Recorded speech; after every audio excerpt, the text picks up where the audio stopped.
Hello again, and welcome to my channel. Share your story, Ronnie Robel.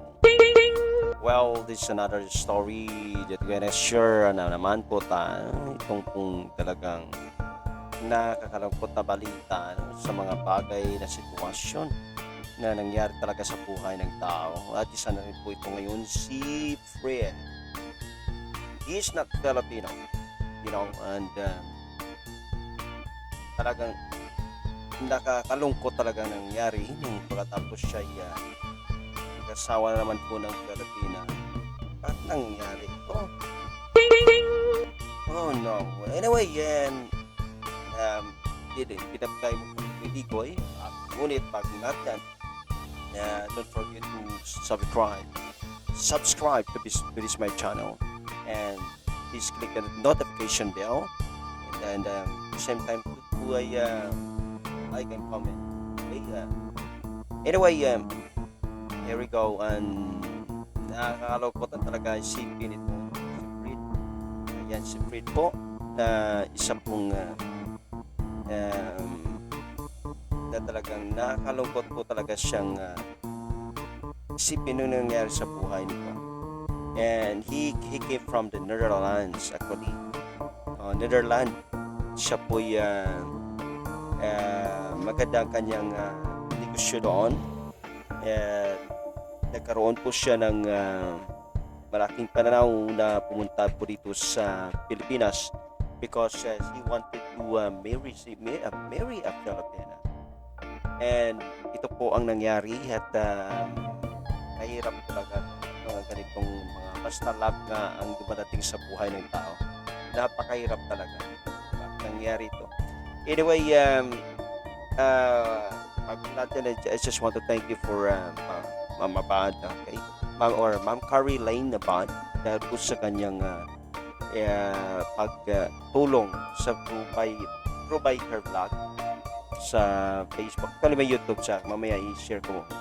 Kaya naantig kasi ako dito sa mga na parang gusto ko kasing i-share ito. Kasi napakaganda po ang mga istorya na ini-share sa vlog ni Ma'am Lane Abad. Kaya po ay ito at isa na naman po na itaya pinag-share po yung istorya po ni Ma'am Lane. Nakakalungkot po talaga sa mga sitwasyon ko nangyari. Well, yan po at masaya natin ay marami po talagang hindi maunawaan bakit nandito, no? Ba't nangyari ito. Talagang nakakalungkot at ito po yung mga na-share, no? Na sa Facebook po. At talagang mahirap po talaga siya ba't nangyari ito sa buhay ng tao.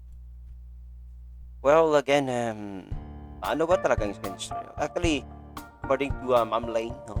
About or Caroline about paki-follow muna siya sa kanyang Facebook para makita niyo po ang kanyang mga post. Alright, sabi po, according sa interview ni Ma'am Lane, ay si Sir Fred po from Netherlands ay isa pong may-ari ng upholstery company. At ano ba ang kanyang kung tingnan mo, actually napaganda po ng buhay niya doon sa Netherlands. Pero dahil po sa pagmamahal ay pumunta po siya sa Pilipinas dahil sa kanyang minamahal. Okay? May isang Pilipina. Well, he had 7 luxury cars. Wow! In the Netherlands po. Grabe pala, no? And ngunit why he is almost bakit nangyari sa kanya na parang homeless na wala talaga siya. Actually, nung umuupa po siya, no, may inupaan siya. 3 buwan na hindi na siya nakabayad, kaya paalisin na po siya. So, yan nga, yun ito po si Sir Fred from the Netherlands. He's a Dutch now. Dutch national from Netherlands, and he married a Filipina. But according to him, according sa sabi daw, tanong doon, interview ni Ma'am Lane Abad, Sir Fred ay Mm. Yan po ang nangyari sa kanya. At nakakalungkot according, no? So, he married a Filipino, right? But according to him, everything he owned, wow, was taken, uh, was taken, by his wife. Kinuha lahat po ang lahat sa kanya, lahat po ng kanyang pira at ari-ari. Well, and his cars and also his motorcycle and all his properties were alleged. And itinago po, no, under another name. Kaya alam niyo kasi ba't, no? Okay.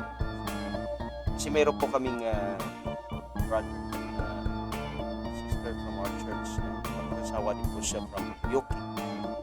Siyempre, lang po na pag bumili sila, hindi po pwedeng sa kanyang pangalan. Natural lang po talaga yung sa pangalan ng kanyang asawa o kay sa ibang tao. No, yung kanyang pinagkatiwalaan. Ganito po nangyari din po kay Sir. Pero kasi paano mag-story, talagang walang nagka-problema doon sa church mate namin. Ang actually kay ngayon nandun na siya sa UK, talagang public parik na lang. Pero ito si Sir Fred nakalungkot. Kasi ang lahat ng kanyang aririan ay hindi po sa kanyang pangalan. So sabihin ko na lang pangalan. Ang pangalan ito ay si Juliet. Si Juliet ang pangalan. Pero hindi siya po where he did not stop there just to para magtigil ng lahat. Tuloy-tuloy pa rin ginagawa po ni kanyang misis or lalo na po yung pinakamatindi dito yung kanyang ATM. Yung kanyang ATM po. So ATM bank accounts ni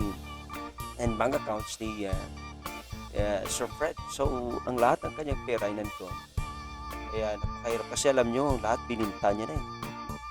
Bininta niya na pong lahat ng kanyang ari-arian doon, kapag yung kanyang negosyo, bininta niya po doon sa Netherlands just to live here in the Philippines together with her wife. And this is now the problem na nangyari po sa buhay ni Sir Fred. And wow, and very serious ito at talagang nakakalungkot talagang balita ng ganito. And alam niyo yung nangyari is may mga sekretong nangyari pala sa mga ganitong sitwasyon na hindi alam ni Sir Fred that every month or every week nag-withdraw po ang kanyang asawa ng 60,000 pesos. Wow. Grabe. 60,000. So mag 60,000 times 4 is equivalent total is 240,000 a month. Wow. So ito pong nangyari.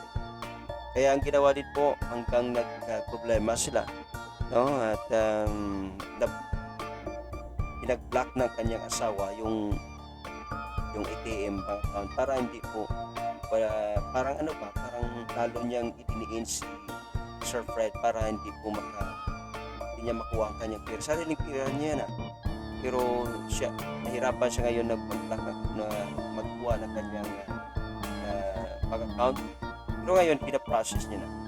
So, yan po at and alam niyo, ang gusto na naman talaga ni Sir Fred mag-simple lang buhay. Simple buhay. Pero simple, dito po kasi sa Pilipinas, he is very rich. And gusto niya lang kasi tahimik na po. Hindi naman po siya lalapin kung anong background na nangyari sa buhay nila ni Ma'am Juliet at saka itong mag-asawang ito, si Juliet at si Sir Fred. Hindi naman tayo alam natin. Ayaw ko mag-judge po because I don't like to judge about the May kasabihan yun eh. Do not judge the book by its cover. So hindi pa naman po natin alam kung talagang nangyari. Pero in other side ito kasi tira niya yun eh. I don't care about his wife. I care about Sir Fred right now. Kasi he is now in struggle. Struggle talaga siya. So hindi niya makuha kanyang pera. Kung gusto niya umuwi, pwede siya umuwi o kaya kahit manatili siya dito sa Pilipinas, pwede siya manatili. Siyempre, may mga although alam naman natin na hindi po siya makapanatili sa Pilipinas kasi walay siya. They don't know kung ano po talaga ang taon nito. Pero siyempre kailangan talagang bumalik sa Netherlands. Paano na yan? Diba? So, ito po at okay na rin sana. Pero we don't know paano po lang talagang procedure. But anyway, Sir Fred is now struggling. Maraming challenges ngayon ang kanya nangyari sa kanyang buhay. And pati kanyang mga business ay talagang gusto nila po magkaroon ng business dito sa Pilipinas. Pero kahit yung kanyang negosyo doon sa Netherlands ay halos nawala. Yun po ang kanyang pangarap. His dreams to be come true. At nagkaroon siya ng talagang mayroon siyang plan talaga sa kanya na nakuha niya yung mga sasakyan, mga gandang luxuries, 7 luxuries na mga sasakyan. Hindi mga mamahalin pa yan. Well, yan po at mayroon pa siyang mansions doon. Diba? So, ang buhay niya doon ay napakaganda. Pero now, he left his family. So, that's the big problem. Spiritual problem ngayon sa kanyang buhay. So, thank you for Ma'am Carrie Larry. Na-meet niya ito. Actually, this is a content po ni Ma'am Carrie Larry Lane. Carrie Lane about sa mga foreigner. Parang tulong niya rin po, diba? So, anyway, para po maabot ano pong magagawin dito para sa kanya. So, yan po. At he only was, sabi po ni Ma'am Lane about this. Ang kanyang wish na, ang kanyang gusto naman sana ay to regain access to his bank. Kasi yun, nandun na kanyang pera. Hindi siya makakalawa pag wala siyang pera. So, he can rebuild his life para po patuloy niya na kahit po nag-iisa na siya.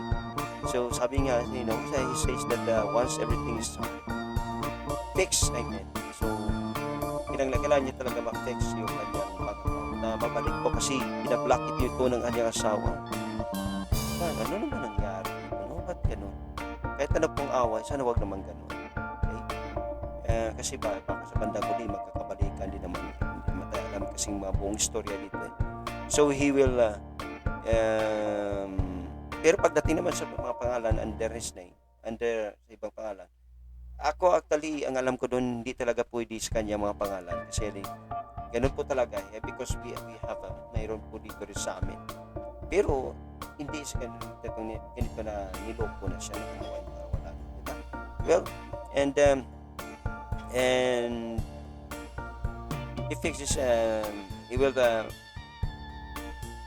yun na po, para mabalik po ma-regain niya ulit, maka-rebuild siya, magpatuloy sa kanyang buhay po si Sir Fred. And yeah, right now he asking for a temporary shelter for a while. Bakit? Because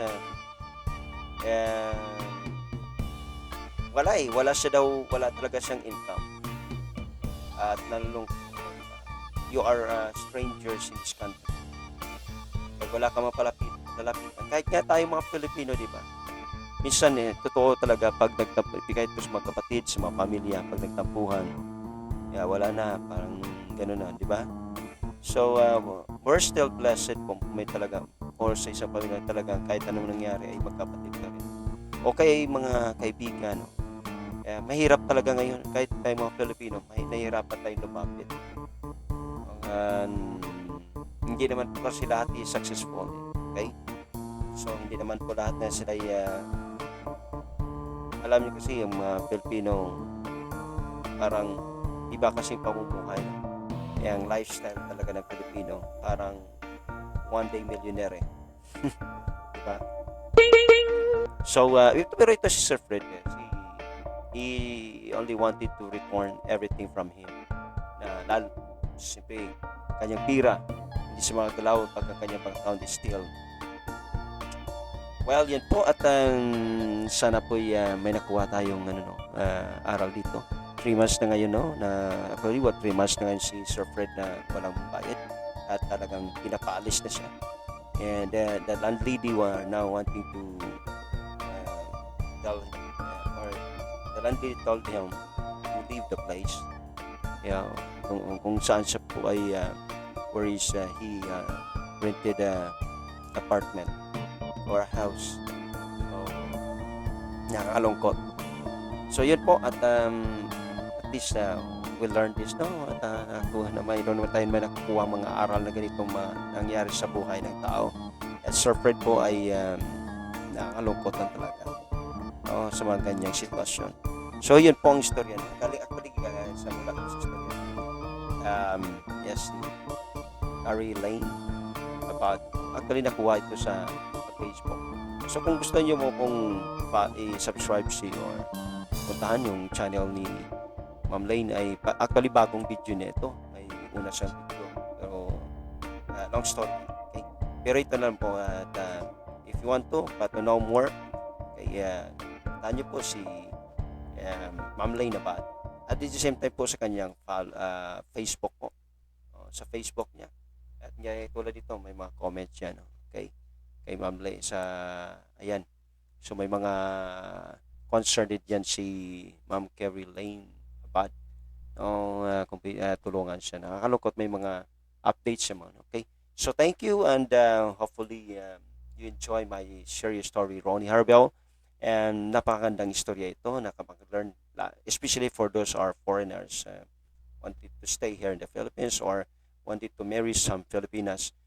I did not say that every Filipinas is bad. Actually, Filipinas is very, very caring. Pero ingat lang po tayo. You have to be careful to choose a wife here in the Philippines before you're going to marry. Is check the background. Okay. So, again, this is your story, Ronnie Harbel, and may the Lord bless you all. And don't forget to subscribe to my channel. Bye-bye, and see you again to the next video.